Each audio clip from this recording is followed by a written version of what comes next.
What's up, guys? Today we're going to talk about working a traditional 9-to-5 job, being an employee, and why it's the absolute worst. Not only is it the hardest possible way to acquire wealth, but it is one of the most miserable ways to spend your life. I'm going to go through the top 5 reasons why you should ditch being an employee to become an entrepreneur as soon as possible. And if you're currently an employee of some company or some small business, you're definitely going to want to listen to this all the way to the end. So I've had great jobs and I've had not so great jobs. I've had great bosses and I've had not so great bosses. And I know there are wonderful companies out there with great bosses, great managers, great coworkers, and overall they're an awesome place to work. But even if that's the current situation that you're in, I still think that you should quit your job and become an entrepreneur, and here's why. Reason number 1, as an employee, you pay by far the highest taxes. You might be getting money back on your tax returns every year, but you gotta realize that's just your money that the government took from you and is now giving back to you. Money that could have been sitting in an investment and actually appreciating and making more money for you, but instead was held by the government so that they could make more money. And you have virtually no options to shelter your money from taxes. Contrast that to people who are self-employed,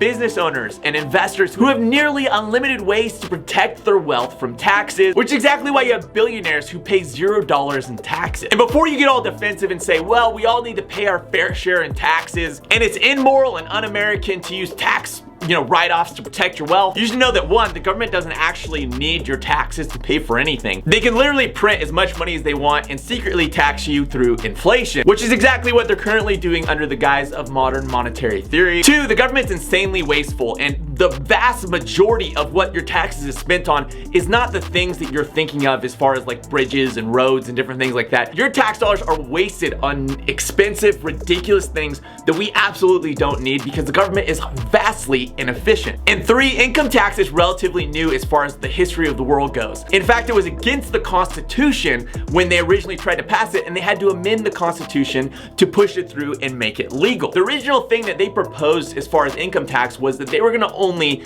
tax the extremely wealthy people, and the middle class and the poor would never get taxed. That's how they were able to make income tax legal. Obviously later they went back on their word and did tax the middle class and the poor. I could go on and on, but the point is that it's not your moral obligation to pay any more tax than you're legally obligated to do. And being an employee gives you very limited options to offset your tax burden. Reason number 2 not to be an employee. You are literally a slave to your job. Being an employee means that your entire life is dictated by your job and the company you work for. Now that might seem a little overblown, but let me explain. The company you work for determines your entire life schedule. When you can go on vacation, when you can't go on vacation, what days you work, what hours you work. The company you work for determines how much you're worth. The company you work for determines how much opportunity and respect you're given. You literally can't stop working, because if you do stop working, you can't pay your mortgage, you can't pay your rent, you can't pay your bills, and the entire house of cards you've built falls apart. Now obviously you could go get a different job, but it's gonna be more or less the same thing. Contrast that to somebody who's a business owner. My father-in-law, he owns a business. His wife got sick and was hospitalized for a year. As a business owner, he was able to stop working for a year, take care of his wife, and be at her side. And by the end of that year, he was not only able to pay all his bills, but he's actually wealthier than when he started. Reason number 3, things are changing fast and it's far less secure being an employee than you think. I hear a lot of people say they never quit their job because it's safe, consistent income. And I think that is the most absurd thing that I've ever heard. Being an employee is 100 times less safe than the alternatives of investing, owning a business, or being self-employed. And the idea that it's somehow safer is just an illusion. There is nothing to stop your boss or the company you work for from laying you off tomorrow. In fact, we're seeing more and more of these people that work for a company their entire lives are being laid off before they qualify for all the benefits they've worked so hard for. You have no ability or say or control over your job and if you get to keep it or if you don't. As a business owner, you control your destiny. Your business only fails if you fail your business. You always have options and choices in front of you to try to make more money, try to keep things going, and try to keep fighting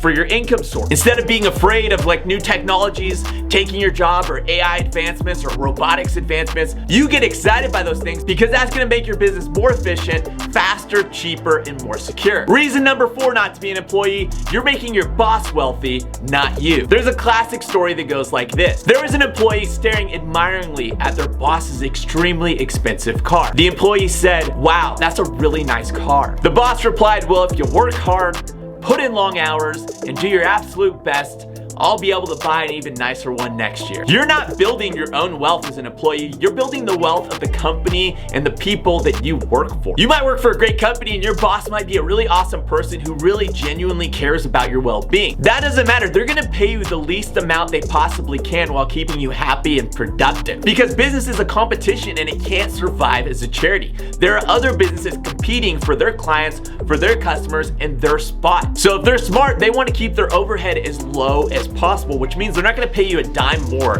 than they have to. Don't get me wrong, if you made yourself extremely valuable to the company and could make them more money by solving bigger and bigger problems, they'll happily pay you $100,000, $200,000, $500,000 a year. But that would require you to be proactive, and most people just aren't proactive. They're reactive, waiting for a new opportunity, waiting for their boss to give them a raise, which the boss isn't going to do unless it financially makes sense to them and the company. It's also important to note that if your boss is paying you $20 an hour, it's actually costing them $40 an hour to do that because of the additional fees and taxes that get thrown in there by the government. So if you keep your head down, work hard, and just hope your boss is going to give you a raise, you're more than likely just going to be disappointed. Contrast that to owning your own business, where the harder you work, the more innovative you are, the more money you make. Reason number 5 is being an entrepreneur teaches you far more than being an employee ever will. It teaches you perseverance, it teaches you self-discipline, it teaches you about finance and how to be a self-learner. All valuable skills that'll go with you no matter what happens and where you go in life. That'll make you much more adaptable and secure no matter what is on the horizon. So let me know your thoughts in the comments below. What do you think? What's better, being an employee or being an entrepreneur? New videos come out every single week, and I'll see you guys later.